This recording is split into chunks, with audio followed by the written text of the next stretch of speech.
आप जानते हैं कि बिहार कभी सिर्फ एक राज्य नहीं था, बल्कि पूरी सभ्यता का गढ़ था। बुद्ध का ज्ञान, चाणक्य की राजनीति, आर्यभट्ट का गणित और महावीर का दर्शन सब यहीं से निकला। लेकिन आज जब बिहार का नाम लिया जाता है तो दिमाग में क्या आता है? बेरोजगारी, पलायन और राजनीति। आजादी के 79 साल बाद आखिर बिहार कितना बदला है? क्या बिहार सिर्फ एक वोट बैंक बनकर रह गया है, या इसमें छुपी है वो ताकत जो पूरे देश को दिशा दे सकती है? आज की इस वीडियो में हम बिहार की अनकही कहानी बताएंगे। कैसे ये राज्य बना, कैसे राजनीति ने इसे बदला और क्यों बिहार को हमेशा अलग नजर से देखा जाता है। वीडियो को अंत तक जरूर देखिए और कमेंट में बताइए, क्या बिहार अपनी असली पहचान खो चुका है या अब भी इसमें नई कहानी लिखने की ताकत है? बिहार, जिसका नाम विहार यानी बुद्ध के मठों से निकला, 1912 में बंगाल प्रेसिडेंसी से अलग होकर बिहार एक प्रांत बना। आजादी के बाद ये भारतीय संघ का हिस्सा हुआ। लेकिन 1947 के बाद से बिहार की कहानी सिर्फ इतिहास नहीं बल्कि राजनीति से लिखी गई।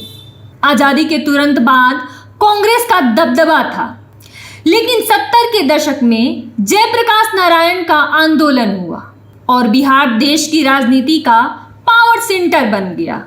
यहीं से निकले लालू प्रसाद यादव, नीतीश कुमार जैसे नेता, जिन्होंने आने वाले दशकों तक बिहार की राजनीति तय की।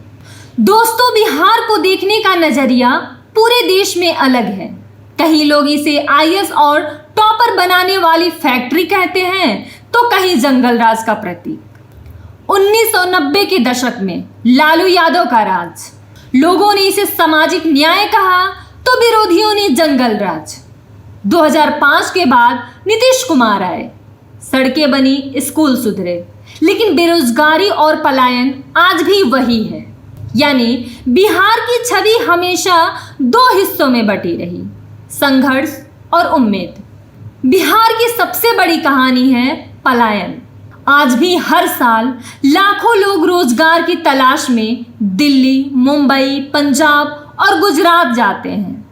रेलगाड़ियों के स्लीपर कोच से लेकर मेट्रो शहरों के मजदूर बस्तियों तक हर जगह बिहार की मौजूदगी है। लेकिन सवाल है, क्या ये मजबूरी बिहार की राजनीति ने पैदा की? क्योंकि 1947 से आज तक बिहार का उद्योग और फैक्ट्री कल्चर कभी खड़ा ही नहीं हो पाया। नेता बदलते रहे, गठबंधन बनते बिगड़ते रहे, लेकिन युवाओं की जिंदगी वही रही, डिग्री लो और बाहर भागो। बिहार सिर्फ एक राज्य नहीं बल्कि पूरे देश की राजनीति की प्रयोगशाला रहा है। जयप्रकाश आंदोलन से निकले नेता लालू यादव, नीतीश कुमार, रामविलास पासवान, तीनों ने केंद्र और राज्य की राजनीति को हिलाया। लालू यादव, जिन्होंने मंडल कमीशन और सामाजिक न्याय की राजनीति की। नीतीश कुमार, जिन्होंने गठबंधन की राजनीति की, कभी एनडीए तो कभी महागठबंधन। लोग कहते हैं कि बिहार का असली उद्योग पॉलिटिक्स है। यहाँ हर गली मोहल्ले में लोग चाय पर सिर्फ राजनीति ही चर्चा करते हैं। लेकिन क्या यही वजह है कि रोजगार और विकास पीछे छूट गया? बिहार विरोधाभासों का राज्य है। यहाँ हर साल लाखों बच्चे यूपीएससी और एसएससी की तैयारी करते हैं, आईएएस, आईपीएस अधिकारी देते हैं, लेकिन बेरोजगारी दर देश में सबसे ज्यादा रहती है। यहाँ के किसान मेहनती हैं, लेकिन बाढ़ और सूखा दोनों झेलते हैं। महिलाएं सशक्त हो रही हैं, लेकिन पलायन में सबसे ज्यादा बोझ भी उन्हीं पर पड़ता है। यानी बिहार की ताकत वही है जो उसकी कमजोरी भी है, उसकी जनता। तो दोस्तों, ये है बिहार की अनकही कहानी। एक तरफ इतिहास जहां बुद्ध, महावीर, चाणक्य और आर्यभट्ट पैदा हुए, तो दूसरी तरफ वर्तमान जहां बेरोजगारी, पलायन और राजनीति खेल है। सवाल ये है कि क्या बिहार अपनी पहचान वापस पा सकता है? क्या बिहार का नाम फिर से ज्ञान, संस्कृति और विकास से जुड़ सकता है, या फिर यह हमेशा नेताओं की कुर्सी की राजनीति में ही फंसा रहेगा? कमेंट में लिखकर बताइए, आपके हिसाब से बिहार क्यों पिछड़ा है?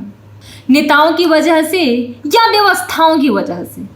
और अगर आप चाहते हैं कि बिहार की यह कहानी देश भर तक पहुंचे तो इस वीडियो को शेयर कीजिए और चैनल को सब्सक्राइब करना मत भूलिए।